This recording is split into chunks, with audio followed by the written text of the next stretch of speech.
Բարև ձեզ, Հայոց համազգային միասնություն կուսակցությունը շարունակում է իր հաղորդումների շարքը։ Ներքաղաքական եւ համաշխարհային գործընթացների համատեքստում քննարկելու ենք տարբեր խնդիրներ, ներկայացնելու ենք մեր դիրքորոշումը, նաեւ խնդիրների լուծման մեր տեսլականը։ Եվ այսօր կսկսենք երևի թե անվտանգության խնդիրներից, դրանք շարունակում են հրատապ մնալ, առավել եւս վերջի զարգացումների համատեքստում,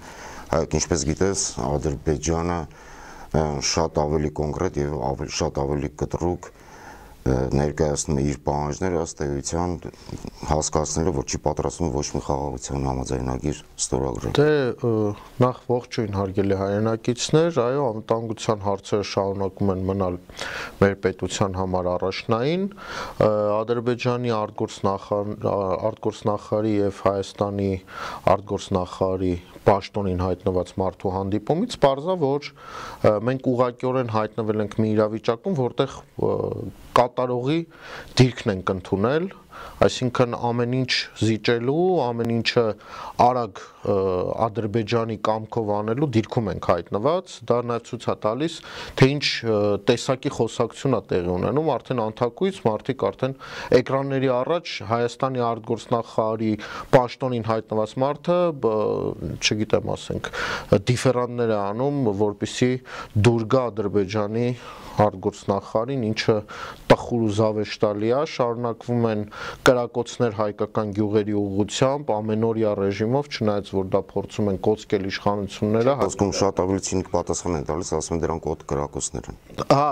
կա նաև ինչ-որ նոր տերմինոլոգիա էլ կա պաշտպանության նախարարության կողմից, վտանգավոր կրակոցներ եւ անվտանգ կրակոցներ, այսինքն զավեշտի մակարդակը հասել է մոտավորապես վարչախմբի ղեկավարի գիտակցական ունակությունների մակարդակի, այսինքն մարազմի մշուշի մեջ է հայտնվել մեր ամբողջ պետական համակարգը, դե որովհետև առաջի դեմքից է, չէ՞, սկսում տենց վարակելով գնում է, էլի, բոլոր համակարգերը վարակում է իր հիվանդությամբ, որով ինքը տառապում է, այս տեսանյութը ձայնագրելու պահին ազգային ժողովում տեղի է ունենում նիստ, որտեղ ազգային ժողովի ամբիոնը վերցրել է ու թափ է տալիս էլի իր ոճին համաձայն թափահարում է իրեն, չգիտեմ, դեղերի մասով պետք է նորից ճշտել այդ գլխացավի դեղերը խմել է թե չի խմել, ոնց որ չի խմել կամ էլ դոզան է պակասել։ Ինչի եմ ես sense կոպիտ խոսում, որովհետև Հայաստանի Հանրապետությունը կանգնացրել են ուղղակիորեն լինել չլինելու, անկախ լինել չլինելու խնդրի առաջ։ Մեր հանրությանը շարունակում են ստել ու խաբել ու փորձում են մոլորության մեջ պահել ամեն օր, ամեն ժամ մեդիա միջոցներով, որոնց ես անցյալ հաղորդմանն էլ ասացի, տասնյակ ու հարյուրավոր այդպիսի միջոցներ ունի եւ արդեն անձամբ մտել է իր դերի մեջ, ազգային ժողովի ամբիոնը ուրեմն վերցրել է որպես քարոզչության իր գլխավոր ամբիոն այս պահի դրությամբ, մենք լսում ենք թե ինչ հայտարարություններ արվում, անվտանգության մասով Ես գիտեմ, որ դուք ես հազիվ ես զսպում չանդրադառնալու գործող վարչապետի հայտարարությունները, դրանց բնականաբար կանդրադառնաս, բայց ուզում եի կրկին վերադառնանք Ադրբեջանի ներկայացրած երկու պահանջներին, դրանք ըստ էության քաղաքական ապտակ են։ Առաջինը լուծարարել ԵԱՀԿ Մինսկի խումբը։ Նախ ոչ Հայաստանը, ոչ Ադրբեջանը նման լիազորություն չունեն։ Դա աբսուրդային պահանջ է։ Ոչ Հայաստանը, ոչ Ադրբեջանը իրավասու չեն լուծարելու ԵԱՀԿ Մինսկի խումբը եւ երկրորդ սահմանադրական փոփոխությունները։ Ոչ մեկ իրավունք չունի պարտադրել փոխելու մեր սահմանադրությունը, դա մեր ներքին գործն է։ Ընդ որում Թուրքիայի արտգործնախարարը որքան է տարօրինակ է, այդ միտքը հնչեցրեց։ Նախ սկսենք ԵԱՀԿ Մինսկի խմբից, դա մեր անվտանգության բարձիկներից մեկն է, հենասյուներից մեկն է եղել, որը եւս փորձում է ոչնչացնի ապամոնտաժի, այսինքն ԵԱՀԿ Մինսկի խումբը ստեղծվել է Արցախահայության անվտանգության, Արցախի բնակչության հիմնախնդիրը լուծելու համար, այսինքն սրանք համարում են, որ իրենք այդ խնդիրը լուծեցին, այսինքն մարդկանց հանեցին իրանց տներից, իրանց տեղից, ամեն ինչից զրկեցին, դարձրեցին գաղթյալներ ու որոշեցին, որ այս խնդիրը լուծել են։ Հիմա սա նույնական մոտեցում է Թուրքիայի, թե չէ։ Ասենք ապրիլի 24-ին ենք մոտենում։ Թուրքիայի մոտեցումը մոտավորապես նույնն է, ինչը որ հիմիկվա Հայաստանի իշխանությանը հայտնված մարդկանց մոտեցում, ուղղակի նրանք մորթելով են արել, հա, սրանք փորձում են ուղղակի այդ բանը դամը պահելով նույն բանն են անում, այսինքն մարդկանց դարձել են գաղթյալ ու այն բանալին, որով որ մարդիկ կարող են հնարավորություն ունենան դուռը բացեն եւ վերադառնան իրացնում, հիմա էլ այդ բանալին են ձեռքներից վերցնում, շպրտեն մի կողմ։ ԵԱԿ Մինսկի խմբի լուծարման փորձը հենց դրա մասին է, Արցախի վերջին էջը փակելու։ Մենք նախորդ ամիս եւս Հայոց համազգային միասնություն կուսակցության նախագահան եւս մեկ հայտարարություն արեց, որ նոյեմբերի 9-ի փաստաթղթում կան տեղեր, որտեղից մենք կարող ենք կարճել եւ որտեղից կարող ենք բանակցությունները շարունակել Արցախայցյան հիմնախնդրի լուծման համար։ Սա պետք է հիշել եւ այդ կետը պարտադիր լինելու է մեր ծրագրում, մեր կուսակցության ծրագրում, որովհետեւ Արցախի էջը փակված չէ եւ Արցախի էջը չի կարելի փակել։ Ինչքան էլ ուզում է փորձի գործող վարչախումբը դա չի հաջողվելու։ Սահմանադրություն փոխելու համար երկրորդը ինչը որ նշեցիր, սահմանադրությունը փոխելու։ Իրենք ճիշտը չեն ասում ժողովրդին ինչի են փոխում սահմանադրությունը։ Այո, նախորդ անգամ իրենք փորձեցին դա անել Եվրոմիության անդամակցության քողի տակ, չէին սպասում, որ Ամերիկայի Միացյալ Նահանգներում իշխանությունները փոխվելուց հետո դիրքը կփոխվի Եվրոմիության եւ ԱՄՆ հարաբերությունները։ Դա որքան սահմանափակ է քաղաքական մտածողությունը, գործողություն չունի, կանխատեսում չկա, այսինքն իրենք բանը օրվա մի ժամ կանխատեսում չեն անում, այդ պայն ինչ տեղի անում։ Բացառել են, որ հանրապետական կուսակցությունը անում են, կարող է գալ իշխանության։ Քարոզարշավ էին անում, Քամալա Հարիսի քարոզարշավ էր տեղի ունենում։ Ես չգիտեմ, օրինակ Միացյալ Նահանգների ղեկավարությունը կամ դեսպանատունը տեղյակ է, որ հիմա Զվարթնոցի ճանապարհին տենց Բայդենի նկարը տենց լավ ցուցադրվում է, էլի, ասենք օրինակ այն որ գնացել էր Դիվենսի միջանցքում հանդիպել էր հետ, օրինակ Դիվենսը տեղյակ էր, Դիվենսին ասել է, որ ստեղ ինքը Քամալա Հարիսի քարոզարշավ։ Իսկ կարող է Զելենսկի դիրքում հայտնվել, ոնց որ հայտնվել էր Զելենսկին, օրինակ, երբ որ ԱՄՆ-ում իրան լավ չէր պահել, կոպիտ ասած։ Հիմա բայց վերադառնանք մեր սահմանադրական փոփոխություններին։ Փորձեցին դա ներկայացնել որպես Եվրոմիության անդամակցություն, դա բնականաբար մենք հեռու ենք Եվրոմիության անդամակցությունից, ինչպես մեր երկրագունդն ու արևը իրարից, հնարավոր չի Հայաստանը Եվրոմիության անդամ դառնա, ինչպես այսօր ինչ որ մեկը ասել էր։ Առնվազն Եվրոմիության ներկայացուցիչները գոնե մի բառ կասեն, ես այն չեմ այս թեման շեշտում, որովհետև նախագահան ստորագրեց այդ թուղթը, ես չգիտեմ տեղյակ ես չէ, Հայաստանի Հանրապետության նախագահան ստորագրեց այդ օրենսդրական նախագիծը, որը բերել էին ազգային ժողով Եվրոմիության անդամակցության։ Սա խապկանքն է, որով շարունակում են, այսինքն այնքան ցածր կարծիք են սրանք մեր ժողովրդի մասին, որ մտածում են միջև հիմա այդ կուտը հələ կարելի է տալ, էլի։ Հիմա բայց հասկանալով որ կարող է ժողովուրդը ի վերջո հասկանա ինչ ստեր են հիմա փչելու, փորձում են հիմա էլ բերելա դատական համակարգի վրա։ Այս հիմա որ ասում եմ այս նկարահանման պահին դատական համակարգի հետ կապված հայտարարություն անում, որ պետքա երթվյալ ատենակալների ներառեն սահմանադրության փոփոխության համատեքստում, այսինքն սահմանադրությունը փոխում են, որպեսզի երթվյալ ատենակալներ հայտ։ Շենք էլի սահմանադրությունը ինչի է ուզում որովհետև Ալիևն է պահանջում Իրանից սահմանություն փոխի, տարբեր վերնագրեր այնում, էլ Եվրոմիություն, էլ ատենակալներ, ինչ ա եղել, ամբողջ դատական համակարգը ուզուրպացրած վիճակում է գտնվում, ասում է դատավորները լավ չեն դատում եւ այլն։ Ես չեմ ուզում հիմա դատավորների մասին ինչ-որ բան խոսենք մենք, որպեսզի հետագայում դա մեր դեմ, այո, չօգտագործենք։ Մի բան կարող ենք արձանագրել։ Դատական համակարգը կլինի, գործադիր իշխանությունը կլինի, թե օրենսդիր իշխանությունը կլինի։ Ի վերջո,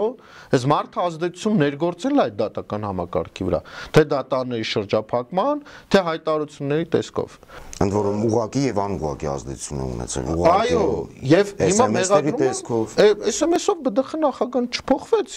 ընդունում է, ինքը ընդունում, ասում է այո, որովհետեւ պատասխանատուն ես եմ, դրա համար էլ դատական համակարգը պետք է ինձ ենթարկվի։ Հիմա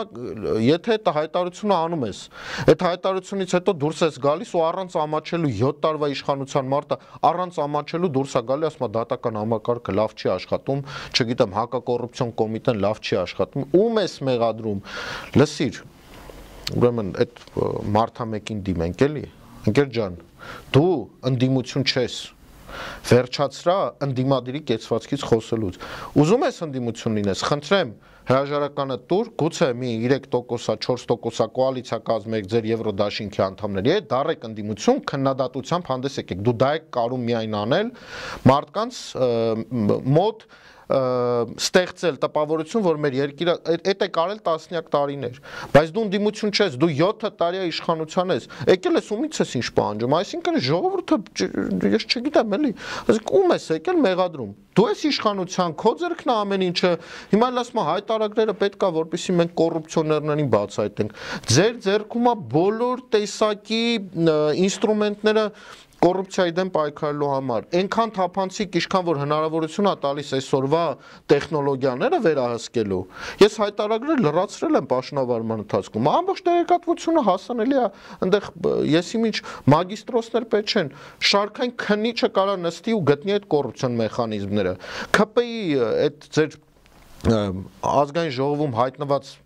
զարմացած մարդիկ հայտարարում են, ասում են ձեր հայրը ոսկու խանութ է բացել, ասում է դե հա ես չեմ բացել, հայրս է բացել։ Այն մեկին ասում են, էս որտեղից ասում է դե ես չեմ արել, աղբերս արել։ Ինչ որ բան չի հիշացնում քեզ դա։ Այլ խոսեցիր հրաժարականի մասին, չես կարծում, որ հրաժարականը իսկապես մոտ ապագայում կարող է լինել, նկատի ունեմ արտահերթ ընտրություններ։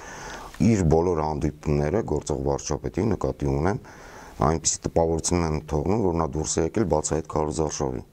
Դե իրան որոշակի չափով ճանաչելով մի բան կարամ ասեմ, երբ որ ինքը այս կրթվելը նորաձև է, ինչ է դրա շրջանակն, այսինքն դա օգտագործում է որպես քարոզարշավ։ Իդեպ ասում են կրթվելը նորաձև է, զուգահեռաբար ասում են, որ մենք տգետ ենք։ Ինքը դա այնքան մանրահոգի են, անգամը տեղել են, էլի, այնքան մանրահոգի մարդիկ են տեղել են ֆալշ ստարտ անում, էլի, ուզում են շուտ սկսեն քարոզարշավ, մնացածից շուտ սկսեն բան, էլի, ինչ որ այդ բանը իր մեջ կա, էլի, պարտադիր մի բան խապ ստան, էլի։ Հիմա գնացել են Սյունիքի մարզ, երբ որ մեքենայից իջավ, իմ համար արդեն պարզ դառավ, որ քարոզարշավ է, ինչից, որովհետև այս մարդը, երբ որ մեքենայից իջնում է ու սկսում է տեղի ժողովրդի ակցենտով խոսալ այդ ժողովրդի հետ, այդ իմ համար ցուցիչն է, որ ինքը փորձում է քարոզարշավ անել, ավտոյից իջնում է, սկսում է իր այդ բանը, հեռավոր ես իմ մի հատ այդ գնում ասենք ամենահեռու գյուղը,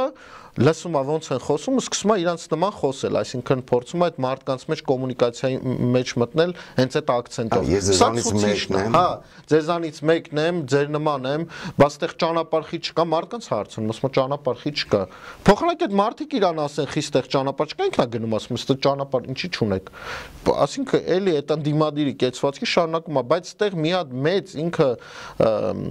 սխալ ունի, որ ինքը հələ չի հասկանում, այդ այն սխալն է, որ ժողովուրդը ախր արդեն իմունիտետ է ձեռք բերել սրան։ Եթե ինքը կարացավ դա անել 21 թվականին ու նաև դա ազդեց որոշակի,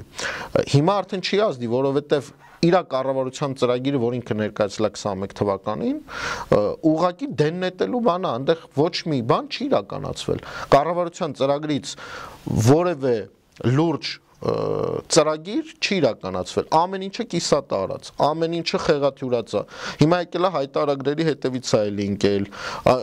ու մեղադրում անդիմությանը, ասում է դուք, ասում է բողոքում եք նրանից, որ մենք բյուջե ենք լցնում։ Չէ, չենք բողոքում նրանից, որ ինքը բյուջե է լցնում։ Բողոքում ենք նրանից, որ Հայաստանի Հանրապետության արտաքին պետական պարտքը կազմա 13 միլիարդ դոլար։ Բողոքում ենք նրանից, որ գույքահարկը բարձրացնում ես ու տատիկին ասում ես տատիկ ջան գնա, չգիտեմ, Արզնիում տուն, ապրի, կենտրոնում մի ապրի։ Շրջանառության հարկի հետևանքով մենք նշել ենք որքան բողոքում ենք նրանից, որ հարկերը բարձրացվում է։ Բողոքում ենք նրանից, որ հիմնադրամներ են ստեղծվում, որտեղով փողեր են լվացվում։ Բողոքում ենք նրանից, որ մարդկանց փոքր ու միջին բիզնեսի մասին ենք անցած անգամ խոսում, այդ ոլորտն եք վերացնում։ Բողոքում ենք նրանից, որ այդ գումարները գնում է նույն տեղը անընդհատ ու անարդյունավետ ծախսվում է։ Սրանից ենք բողոքում, ոչ թե բողոքում ենք, որ բյուջե լցվի, չէ, ոչ մեկ չի կարա բողոքի, որ երկրի բյուջեն լցվի, բայց երբ որ այդ բյուջեի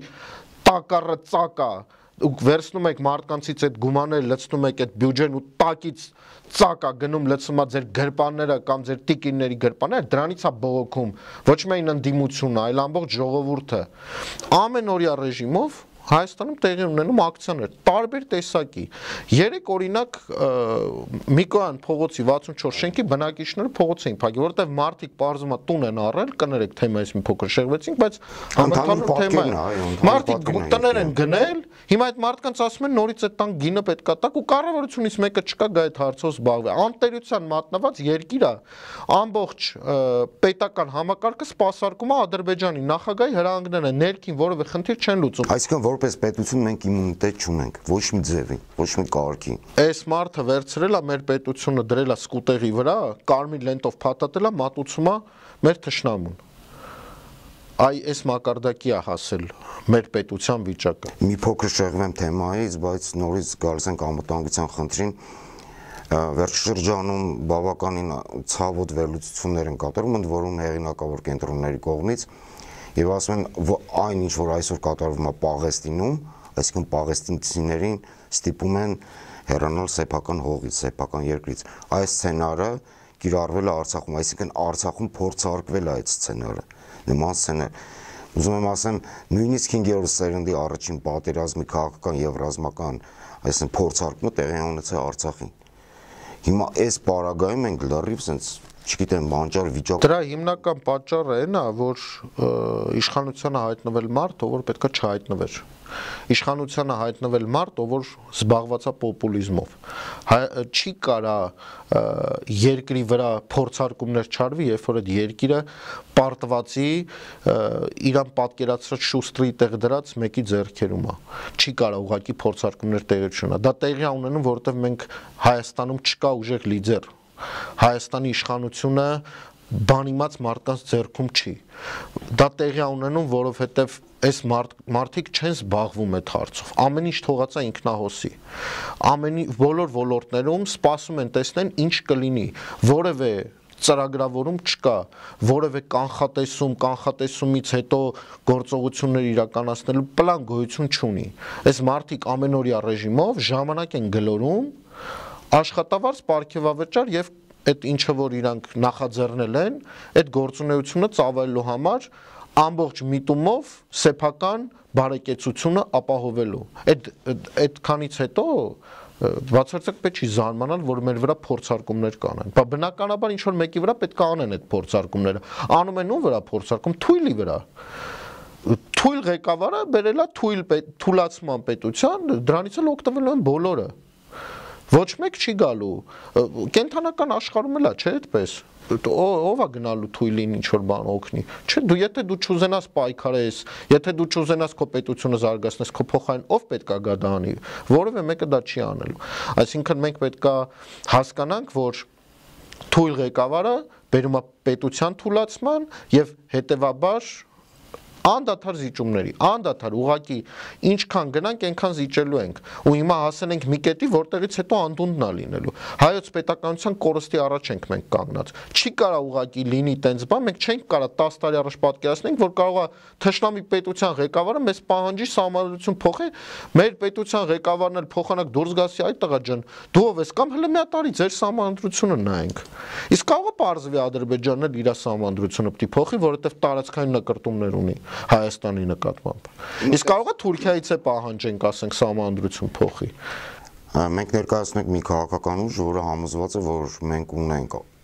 բավարար ռեսուրս, ունենք հնարավորություններ, ունենք նաև մտավոր ներուժ այս իրավիճակից դուրս գալու համար, ինքը քեզ համար որպես անհատ եմ հարցնում։ Իսկապես տեսնում ես, հավատում ես, որ հնարավոր է այս վիճակից դուրս գալ, արագ դուրս գալ։ Արագ դուրս գալը չի ստացվի, արագ կանգնեցնելը կստացվի process-ը։ Թեկուզ եւ արագ կանգնեցնելը։ Միանշանակ հավատում եմ, որ մեր ներուժը ընդհանրապես ոչ միայն Հայոց համազգային միասնություն կուսակցության ներուժը, մեր կուսակցությունը որ Չէ, ես միասնական ներուժի մասին եմ խոսում։ Մեր կուսակցությունը մեր երկրի ժողովրդից է, չէ՞, ստեղծվել։ Այսինքն մեր կուսակցության ներուժը մեր ժողովրդի ներուժն է, այսինքն մենք մեր ժողովրդից ծնված կուսակցություն ենք։ Մեր ժողովրդի ներուժը, այո, միանշանակ թույլ է տալիս, որ մենք կարողանանք կանգնեցնել աղետը եւ հետընթաց սկսվի, այսինքն վերադարձնենք մեր ուժեղ դիրքերը, դրանից հետո արդեն երբ որ ուժեղանում ես, արդեն դրանից հետո էլ որոշակի գործողությունների գնաս գործողությունների, ասենք Արցախահայության հիմնախնդիրը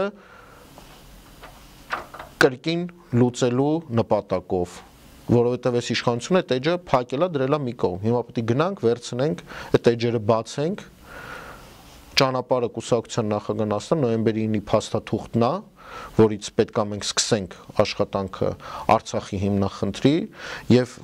այո միանշանակ ես վստահ եմ, ոչ միայն հավատում եմ, այլ վստահ եմ, որ բանիմաց մասնագետներ Հայաստանում կան, հայրենասեր մարդիկ Հայաստանում կան եւ շատ են եւ այդ մարդիկ ճիշտ կազմակերպվելու դեպքում, ճիշտ համախմբման դեպքում եւ ուժեղ լիդերի դեպքում միանշանակ բոլոր խնդիրներն էլ հաղթահարելի են։ Ուղղակի մեր համար առաջնայինը հիմա հնարավորինս արագ այս process-ը կանգնեցնելն է, որտեղ ինչքան գնում է, այնքան մեր վիճակը էլ ավելի է բարդանում, ավելի է խորանում մեր խնդիրները։ Հասարակական տրամադրությունները եռում են, դու ինքդ նշեցիր, տարբեր սոցիալական խնդիրներում մարդիկ փողոց են փակում, փողոց են դուրս գալիս։ Զուգահեռաբար մի այլ իրականությունում, իրողությունում տեղի ունենում, ասենք, շարունակում է պոպուլիզմի հաղթարշավը։ Արտահերթ ընտրությունների արդյոք կգնա գործող վարչապետ, թե չէ, դրա տրամաբանությունը որքանով է ընկալելի, ինչ պետք է գնա արտահերթ ընտրությունների, հատկապես Գյումրիի եւ Փարաքարի պարտությունից հետո։ Ես չեմ կարծում, որ գործող իշխանությունը ուզում է գնա արտահերթ ընտրությունների, ուղղակի ինչպես արդեն նշեցի, ֆալշ ստարտ արել, ժամանակից շուտ սկսել է քարոզարշավ իրականացնել, որովհետեւ ռեյտինգը իշխանության 7-ից 9%-ի սահմաններում է, էնել վարչական ռեսուրսի կիրառմամբ, դրա համար ինքը գնացել է հիմա պոպուլիզմով փորձում է մարդկանց խափի բերի իր ծրագրի դաշտ։ Առհասարակ ինքը ինչ ասում է, որ եթե մենք չլինենք, օրինակ տրամադրություններ է ստեղծել, որ եթե մենք չլինենք, դեպի Եվրամիություն չենք գնա։ Եթե մենք չլինենք, խաղաղություն չի լինի։ Վիզաների ազատականացման process է գնում 10 տարիներով, դա շարունակական process-ներ է, հա։ Ընդ որում Եվրոպան ասում է, որ դա շուտ չի լինելու։ Ինքը այդ process-ները ներկայացնում է, որ ինձնից է կախված, հա, ընկեր ջան, քեզնից չի կախված։ Եվրամիությունը քո հետ չի պայմանավորվում, Հայաստանի Հանրապետության հետ է պայմանավորվում։ Դու կլինես, թե դու չես լինի, բացարձակապես կապ չունի։ Քո նմաններն են եկել ու անցել ու գնացել, էլի։ Երևի այն տեսախցիկին այս ինչ որ բան ես նորից ուզում ասես։ Դե իրականում ասեմ, խեղ կատակության մակարդակի հասցրել, չես էլ ուզում իր այդ բանավեճի մեջ մտես, որտեղ մակարդակը ընդ որում ես ինքս անձամբ անթույլատրել եմ համարում անընդհատ մտնել գործող իշխանության օրակարգ։ Ձվածեղով դա կլինի, թե ինչով կլինի, օրակարգ են թելադրում։ Մենք էլ նստած քննադատում ենք ասես լուրջ դեմքերով, ժամանակն է, որպեսզի մենք ներկայացնենք բոլորս, ներկայացնենք մեր օրակարգը։ Մեր օրակարգը, այո, ճիշտ ես ասում, բայց երբ որ պետությանդ ղեկին այդ մարդու դա անում է, դու չես կարող ուղղակի դիտորդի դերում մնաս, հասկանում ես, նյարդայինն էլ չի հերիքում։ Երբ որ դու տեսնում ես քո երկրի ղեկավարը, կներեք, բարիս համար կլոունադա է դարձրել կառավարության նիստերից բռնած միջև անձնական ոդքասթներ։ Բնականաբար քո մոտ առաջանում է ինքնապաշտպանողական, լավ այսպես ասեմ, ինքնապաշտպանողական զգացողություն պետությունդ պաշտպանելու, երկիրդ պաշտպանելու, ժողովրդիդ պաշտպանելու խեղկատակությունից, դրա համար ստիպված անդրադառնում ես։ Հիմա դուրս է եկել, ասում եմ ազգային ժողովի ամբիոնը, հենց այս եթեր նկարելու պահին այդ միկրոֆոնները պոկելով խոսում է։ Մունաթ է գալի, գոռում է, ում վրա է գոռում, ինչ է ուզում։ Դու ես երկրի իշխանությունը, ում վրա ես մունաթ գալի, ինչ ես ուզում մեզանից, ինչ է քո ուզածը վերջը ինչ է, ընկեր ջան, թող գնա հանգիստ ապրի ժողովուրդը։ Մի խոսքով, չգիտեմ, անդրադառնալ անընդհատ իրեն չի կարելի, բայց փաստը մնում է փաստ, որ երկիրը կանգնած է աղետի առաջ, թշնամին չի դադարում պահանջները շատացնել, ինչքան էլ իրեն ազգային ժողովի ամբիոնից պատառոտի ու բոլորին մեղադրի այս խեղկատակը, կներեք բառիս համար, թշնամին շարունակում է պահանջներն ավելացնել։ Ինչքան էլ սա շարունակի իրենց ուրեմն պահանջները իրագործել ու ամեն ինչի տակ ստորագրել առանց հասկանալու կամ հասկանալով ու վատություն մեզ անելով, մեր ժողովրդին, մեր պետությանն անելով, թշնամին միևնույնն է շարունակելու է կրակել մեր սահմանների վրա, ամեն օր գյուղերի վրա կրակում են, ասում եմ, չէ, անվտանգ կրակոցները անվանում դա սրանց իշխանությունը, եւ ուրեմն մենք պետքա մտածենք սրա մասին, ինչպես անենք, կանգնեցնենք այս աղետը եւ լուծենք անվտանգային խնդիրները։ Մեր պետությունը կանգնած է եզրագծին, որտեղից հետո պետականության կորուստ տեղի կունենա եւ գործող վարչախմբի հեռացումը օրհասական խնդիր է դառնում մեզ համար։ Դա անքննարկելի է, միանշանակ համաձայն եմ։ Այսպիսով հարգելի հայրենակիցներ, հարգելի հետևորդներ, մենք կշարունակենք միասնության հարթակի աշխատանքները եւ առաջիկայում կխոսենք եւս Հայաստանի առաջ կանգնած խնդիրներից, դրանց լուծումների մասին։ Շնորհակալություն, լավ մնացեք, միջ հանդիպում։ Շնորհակալություն, հաջողություն։